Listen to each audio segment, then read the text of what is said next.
নেতাজি সুভাষচন্দ্র বসু রামকৃষ্ণ মিশনে গিয়েছিলেন সন্ন্যাসী হিসাবে যোগদান করতে। স্বামী বিবেকানন্দকে মনে মনে নিজের গুরু মানতেন নেতাজি। গুরুর প্রতি অগাধ ভক্তির কারণে সন্ন্যাসী হতে চেয়েছিলেন নেতাজি, কিন্তু স্বামী ব্রহ্মানন্দ তাকে ফিরিয়ে দিয়েছিলেন। ঠিক কি ঘটেছিল? কেন স্বামী ব্রহ্মানন্দ নেতাজিকে ফিরিয়ে দিয়েছিলেন? আজকে এই ভিডিওতে আপনাদের সেই ঘটনার কথাই বলবো। নমস্কার, live stories with Soma YouTube চ্যানেলের সকল দর্শক শ্রোতা বন্ধুকে আমন্ত্রণ জানাই আরও একটি নতুন ভিডিওতে। সুভাষচন্দ্রের বয়স তখন মাত্র 15 বছর, যখন তিনি স্বামী বিবেকানন্দের সাহিত্যকর্ম পড়তে শুরু করেছিলেন। সুভাষচন্দ্র প্রথমে স্বামীজির লেখা কয়েকটি বই কটকে তার এক প্রতিবেশীর বাড়িতে দেখেছিলেন। তিনি সেই বইগুলি ধার করে এনে বইগুলির সব কয়টি পৃষ্ঠা পড়ে ফেলেন। শীঘ্রই তিনি বুঝতে পারলেন যে এই সেই বই যার শিক্ষা তিনি এতদিন খুঁজছিলেন।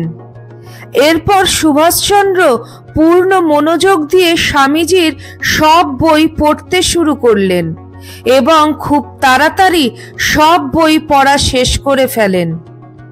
পরে তিনি স্বামীজির গুরু শ্রী শ্রী রামকৃষ্ণদেবের ওপর ভিত্তি করে লেখা রচনাগুলি পড়েন।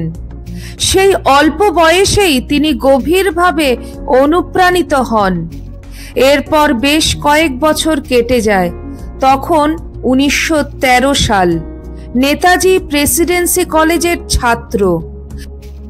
তিনি বন্ধুদের সাথে গুরুর সন্ধানে ঘুরতে ঘুরতে বারাণসীতে রামকৃষ্ণ মিশন সেবাশ্রমে কয়েকদিনের জন্য বিশ্রাম নিয়েছিলেন।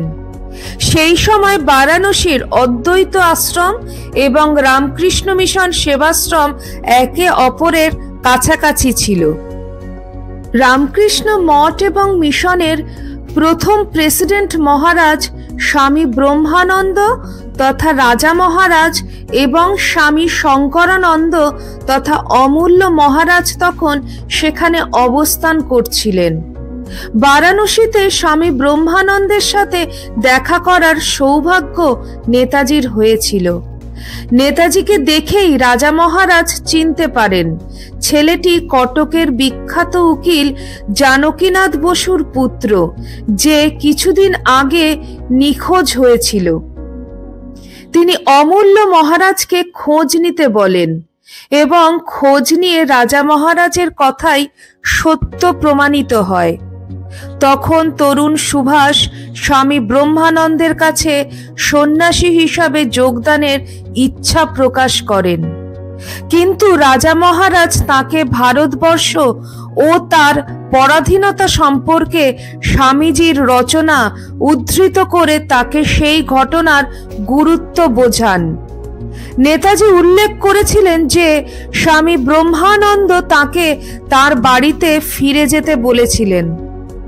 বন্ধু দিলীপ কুমার রায়ের সাথে একান্ত কথোপকথনে নেতাজি স্বীকার করেছিলেন যে স্বামী ব্রহ্মানন্দ তাকে বলেছিলেন যে তাকে দেশের জন্য কাজ করতে হবে এবং সেই সময়টা তার কোনোভাবেই নষ্ট করা উচিত নয়।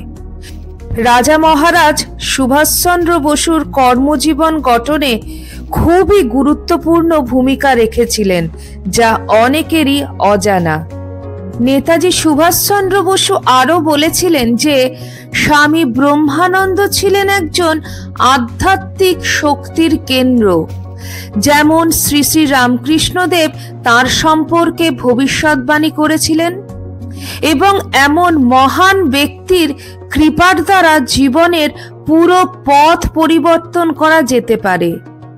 নেতাজি বলেছেন, আমি তার কৃপা পেয়েছিলাম। তার পরবর্তী জীবন গঠনে স্বামী ব্রহ্মানন্দের প্রভাবের কথা স্বীকার করে নেতাজি বলেছিলেন, যোগীদের বিশেষ দৃষ্টি এবং সারা জীবন দেখার ক্ষমতা আছে, যা তার মধ্যে ছিল। রামকৃষ্ণ মিশনের সাথে নেতাজির এই ঘনিষ্ঠ সম্পর্ক বছরের পর বছর অব্যাহত ছিল। শ্রী শ্রী রামকৃষ্ণদেবের শিষ্য স্বামী অভেদানন্দ 1939 সালে নেতাজি সুভাষচন্দ্র বসুর সঙ্গে দেখা করেছিলেন। মহারাজ নেতাজিকে পরম স্নেহের সাথে জড়িয়ে ধরেন এবং তাকে আশীর্বাদ করে বলেছিলেন, তুমি বিজয়ী হও। সিঙ্গাপুরে থাকাকালীন সেখানে রামকৃষ্ণ মিশনের সাথে নেতাজির একটি বিশেষ সম্পর্ক ছিল। প্রায়শই গভীর রাতে নেতাজি মন্দিরে ধ্যান করতেন এবং স্বামী ভাস্বরানন্দের সাথে তার খুব ভালো সম্পর্ক ছিল। দুজনে অনেক আধ্যাত্মিক আলোচনা করতেন। স্বামী ভাস্বরানন্দ নেতাজির প্রতি মুগ্ধ হয়ে বলেছিলেন যে তার কাছে ঈশ্বরের কৃপা রয়েছে এবং তিনি তার ব্যক্তিত্বের শক্তির পাশাপাশি তার চরিত্রের শক্তি দিয়ে মানুষকে আন্দোলিত করতে পারেন।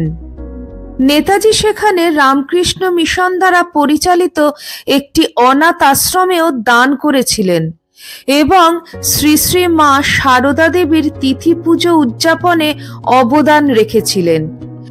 নেতাজি সুভাষচন্দ্র বসু শ্রী শ্রী রামকৃষ্ণ ভাবধারায় অনুপ্রাণিত। স্বামী বিবেকানন্দের আদর্শে উজ্জীবিত স্বাধীনতা সংগ্রামে ভারত মাতার শ্রেষ্ঠ সন্তান এক বীর বিজয়ী চিরজীবিত মহাজীবন। নেতাজি সুভাষচন্দ্র বসুর আধ্যাত্মিক আদর্শের দিকটি এই ভিডিওতে তুলে ধরলাম, তার প্রতি শ্রদ্ধা নিবেদন করলাম। ভিডিওটি কেমন লাগলো কমেন্ট সেকশনে কমেন্ট করে জানাবেন। ভালো লাগলে লাইক করুন এবং আপনজনদের মধ্যে শেয়ার করে দিন। আর চ্যানেলের নতুন বন্ধু হলে চ্যানেলটিকে সাবস্ক্রাইব করে পাশে থাকার অনুরোধ রইল। আজ এই পর্যন্ত, আবার খুব শিগগিরই দেখা হবে অন্য কোনো একটি নতুন ভিডিওতে। সবাই ভালো থাকুন, সুস্থ থাকুন। জয় ঠাকুর, জয় মা, জয় স্বামীজি।